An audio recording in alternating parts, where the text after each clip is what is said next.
Puji Tuhan. Selamat pagi, salam sejahtera bagi kita sekalian. Umat Tuhan yang dikasihi Tuhan, kita jumpa lagi dalam doa pada pagi hari ini. Ini adalah karena kemurahan dan kebaikan Tuhan saja. Sebentar kita akan membaca dan merenungkan firman Tuhan. Tetapi sebelumnya kita mau berdoa kepada Tuhan, minta penyertaan Tuhan, kiranya Roh Kudus menolong kita untuk dapat mengerti firman Tuhan. Mari kita berdoa, menundukkan kepala sebentar. Bapa di dalam sorga yang kami kenal di dalam nama Yesus, kami berterima kasih, kami mengucap syukur pagi hari ini Engkau sudah menolong, memberkati kami, menyertai kami sampai pada hari ini. Kalau kami ada, itu adalah karena kemurahan dan kebaikan Tuhan. Terima kasih Tuhan. Kiranya Roh Kudus menolong kami, menyertai kami, dan sebentar kami akan membaca dan merenungkan firman Tuhan. Dalam nama Yesus, amin. Pembacaan ayat firman Tuhan dari 2 Korintus 4 ayatnya yang ke-10. Kami senantiasa membawa kematian Yesus di dalam tubuh kami, supaya kehidupan Yesus juga menjadi nyata di dalam tubuh kami. Pengertian daripada ayat ini adalah rasul-rasul mengalami penderitaan karena nama Yesus. Rasul-rasul bahkan mengalami aniaya. Jadi penderitaan Yesus menjadi nyata dialami juga oleh para rasul. Penderitaan seperti apa yang dialami oleh rasul-rasul? Hal ini dijelaskan di dalam 2 Korintus 4 ayat yang ke-8 dan ke-9. Di situ tertulis, dalam segala hal kami ditindas, namun tidak terjepit. Kami habis akal, namun tidak putus asa. Kami dianiaya, namun tidak ditinggalkan sendirian. Kami dihempaskan, namun tidak binasa. Puji Tuhan. Rasul-rasul ditindas dalam memberitakan nama Yesus. Namun rasul-rasul tidak habis akal dan tidak putus asa. Sebagai umat Tuhan, kita tidak boleh putus asa dalam menghadapi masalah, penderitaan, dan kesulitan dalam dunia ini. Firman Allah juga menjelaskan, sekalipun rasul-rasul dianiaya, tetapi Tuhan tidak meninggalkan mereka. Tuhan tidak pernah meninggalkan umatnya. Tuhan menyertai pelayanan hamba-hambanya. Dunia yang kita diami adalah dunia yang penuh kejahatan dan penuh dengan bahaya. Sebagai satu contoh, penderitaan yang nyata juga dialami oleh pemazmur. Di dalam Mazmur 23 ayatnya yang keempat, sekalipun aku berjalan dalam lembah kekelaman, aku tidak takut bahaya. Sebab Engkau besertaku, gadamu dan tongkatmu, itulah yang menghibur aku. Pemazmur tidak takut bahaya, tidak takut lembah kelam. Dia tidak takut sebab Tuhan menyertainya. Tuhan kita adalah Tuhan yang setia. Puji Tuhan.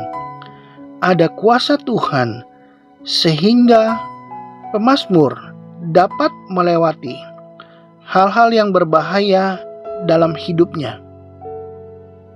Kuasa Tuhan memberi keberanian dan rasa aman.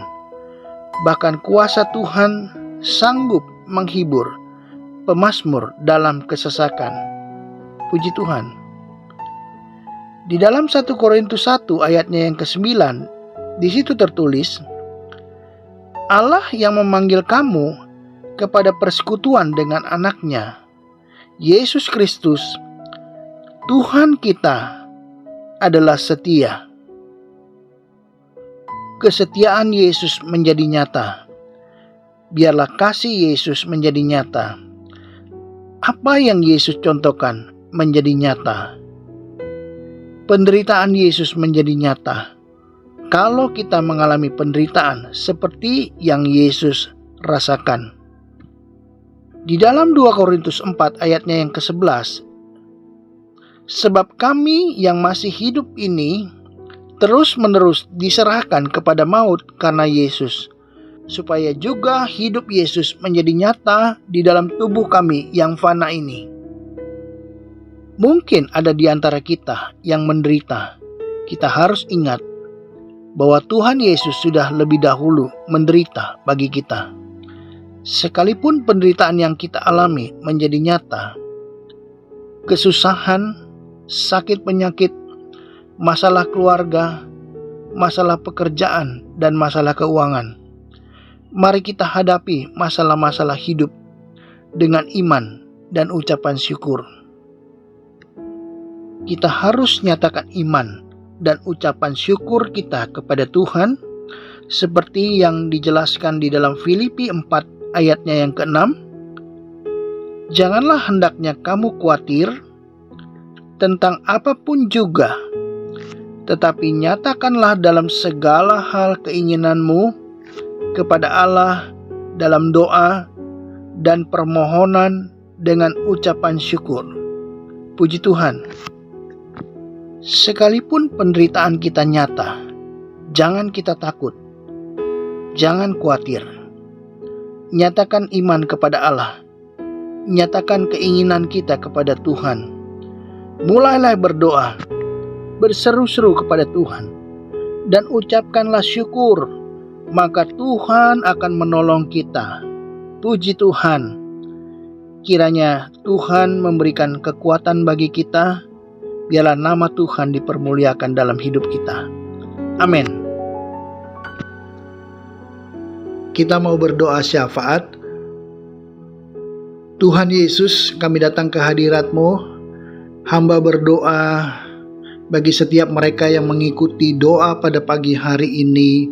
Buat setiap jemaat Tuhan, kiranya Tuhan memimpin, menolong sepanjang hari ini. Tuhan jaga, pelihara, lindungi setiap suami, istri, dan anak-anak, keluarga-keluarga mereka ya Tuhan. Kiranya Tuhan memberkati. Di dalam nama Yesus, Tuhan jaga, pelihara, lindungi. Tuhan, hamba juga berdoa buat mereka yang bekerja pada saat ini, hari ini. Tuhan berkati pekerjaan mereka. Tuhan tolong pimpin langkah hidup mereka. Mereka yang berdagang diberkati Tuhan di dalam nama Yesus. Mereka yang beraktivitas Tuhan tolong di dalam nama Yesus. Setiap pergumulan jemaat Tuhan, setiap mereka yang mengikuti doa pagi hari ini ya Tuhan. Tuhan tolong yang sakit Tuhan sembuhkan di dalam nama Yesus. Bilur-bilur Yesus menyembuhkan mereka yang sakit. Mereka boleh mendapatkan kesehatan, kekuatan yang baru, sehingga nama Tuhan dipermuliakan di dalamnya. Yang menghadapi masalah hidup, pergumulan hidup, Tuhan tolong dengar setiap doa dan permohonan mereka. Setiap pergumulan mereka, Tuhan tolong di dalam nama Yesus. Yang lemah Tuhan kuatkan di dalam nama Yesus. Tuhan, kalau ada apapun keperluan mereka, Tuhan di dalam nama Yesus, Tuhan nyatakan mujizat dan pertolongan daripada Tuhan. Tuhan tolong sepanjang hari ini ya Tuhan, setiap pergumulan mereka yang mengikuti doa pagi hari ini di dalam nama Yesus. Tuhan tolong berikan kemenangan dan pertolongan yang daripada Tuhan. Setiap jemaat GPD Ibu di Mulia, Tuhan tolong berikan kesetiaan ya Tuhan. Berikan semangat untuk beribadah mencari Tuhan. Mereka yang mengikuti doa pagi hari ini juga Tuhan, mereka tetap setia beribadah kepada Tuhan. Tuhan nyatakan pertolongan-Mu senantiasa. Juga hamba berdoa ya Tuhan bagi presiden kami, pemimpin kami, wakil presiden, pemimpin-pemimpin di Indonesia. Tuhan memberkati mereka semua di dalam nama Yesus ya Tuhan. Indonesia semakin maju, dipulihkan Tuhan. Indonesia semakin diberkati Tuhan di dalam nama Yesus. Negara kami semakin maju karena Tuhan menolong dan menyertainya. Bagi kota Jakarta, berikan kesejahteraan ya Tuhan, berikan damai sejahtera. Setiap kota-kota di Indonesia, berikan damai sejahtera ya Tuhan, berikan kemajuan yang daripada Tuhan. Juga hamba berdoa buat setiap usaha penginjilan, setiap pelayanan hamba-hamba Tuhan dimanapun, di pelosok-pelosok sekalipun. Tuhan memberkati mereka ya Tuhan. Kiranya semakin banyak jiwa boleh datang kepada Tuhan, boleh mengaku bahwa Yesus adalah Tuhan, sehingga nama Tuhan dipermuliakan. Hamba juga berdoa ya Tuhan, setiap usaha menangani pandemi di Indonesia ini Tuhan, setiap dokter, suster, rumah sakit, pengobatan yang ada, setiap mereka yang sakit boleh disembuhkan, boleh dipulihkan, sehingga pandemi ini boleh berlalu Tuhan, sehingga Tuhan Indonesia semakin diberkati Tuhan. Kami serahkan hidup kami sepanjang hari ini Tuhan. Mohon pertolongan campur tangan Tuhan. Tuhan jaga, pelihara, lindungi, berkati semua kami yang mengikuti doa pagi hari ini, jasmani maupun rohani. Setiap keperluan mereka diberkati Tuhan. Tuhan juga kami serahkan hidup kami ke dalam tangan-Mu. Kalau ada kesalahan, dosa kami ampuni segala dosa dan pelanggaran kami, sehingga doa kami berkenan di dalam hadirat Tuhan. Dan Tuhan, kami mengawali hari ini, kami percaya Roh Kudus menolong kami. Kami sudah berdoa dan mengucap syukur dalam nama Yesus. Haleluya. Amin.